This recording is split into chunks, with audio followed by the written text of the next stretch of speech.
10th class. How are you, beta? Students, today we are going to discuss chapter 4 history, the age of industrialization. And first question is, the port of Surat declined at the end of 18th century. Explain.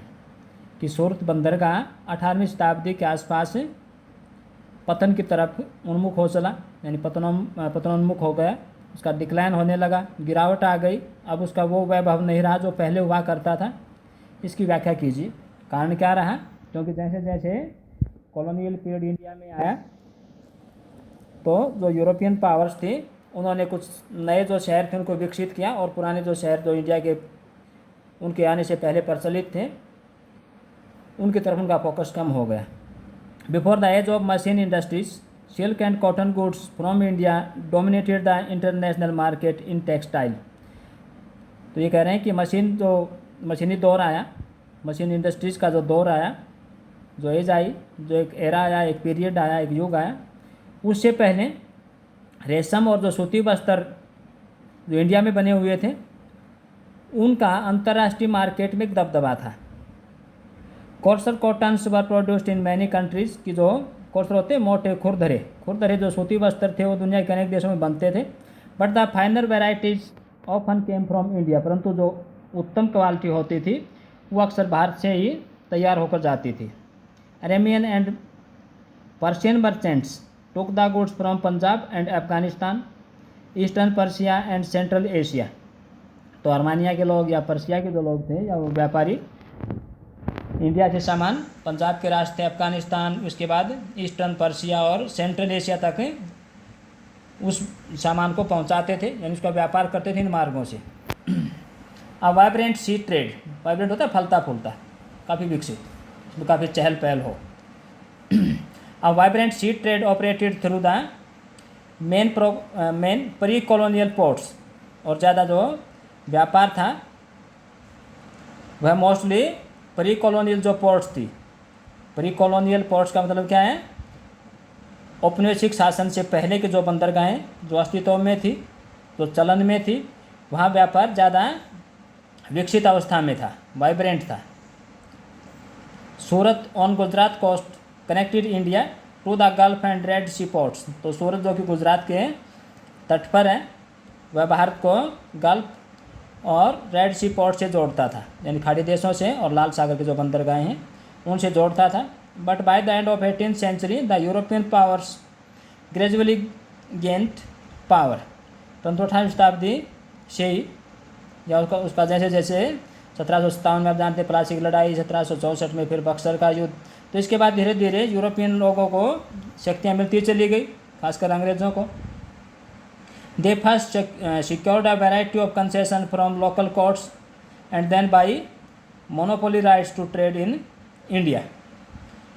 तो शुरुआत में उन्होंने जो यहाँ के local जो राज दरबार थे वहाँ से बहुत सारी छूट प्राप्त की व्यापार के लिए। उसके बाद उन्होंने भारतीय व्यापार पर एकाधिकार कर लिया, मोनोपोली उनकी स्थापित हो गई। They began to carry on their trade from the ports on Bombay and Calcutta. तो उन्होंने अपने व्यापार को बम्बई और कलकत्ता जैसे जो नए शहरों के टाइम पे विकसित हुए थे, जो उन्होंने खुद विकसित किए थे, वहाँ से अपने व्यापार को उन्होंने कैरी ऑन रखा, जारी रखा, उन शहरों को सेंटर बना लिया अपने ट्रेड का। This resulted in the decline of the old port of Surat. इसका रिजल्ट क्या रहा कि पुराने जो सूरत जैसे जो बंदरगाह थे अब उनका पतन होने लगा, अब वो सेंटर में नहीं रही, केंद्र में नहीं रहे, अब उनकी तरफ सरकार का ध्यान नहीं रहा। नेक्स्ट क्वेश्चन है बेटा, explain what is meant by proto industrialisation. Proto means पूर्व का, पहले का, इंडस्ट्रियलाइजेशन औद्योगिक क्रांति, यानी औद्योगिक क्रांति या औद्योगिक क्रांति की पहले की अवस्था, पहला फेज कह सकते हैं आप इसको, पहला चरण कह सकते हैं आप औद्योगिक क्रांति का। Proto industrialisation indicate the first और अर्ली फॉर्म ऑफ इंडस्ट्रियलाइजेशन। तो प्रोटो इंडस्ट्रियलाइजेशन का मतलब क्या है? इंडस्ट्रियलाइजेशन का ये पहला चरण कह सकते हैं आप इसको। There was a large scale industrial production for an international market even before the emergence of factories in England and Europe. तो यूरोप में अथवा इंग्लैंड में जब फैक्ट्री अस्तित्व में आई उससे पहले लार्ज स्केल के ऊपर अंतर्राष्ट्रीय बाजार के लिए उत्पादन शुरू हो गया था। ये उत्पादन मोस्टली गाँव में होता था, this was not based on factories, ये फैक्ट्री पर आधारित नहीं था। This was produced by a vast number of producer working with in their families farms. तो ज़्यादातर जो उत्पादन होता था ये परिवार के द्वारा और परिवार के सभी मेंबर्स के साथ मिल कर के तो एक तरह से इसका उत्पादन होता था। इसमें सभी लोग इसमें हाथ बटाते थे और घर पर ये काम होता था गाँव में। फैक्ट्री उस समय ज़्यादा विकसित नहीं हो पाई थी।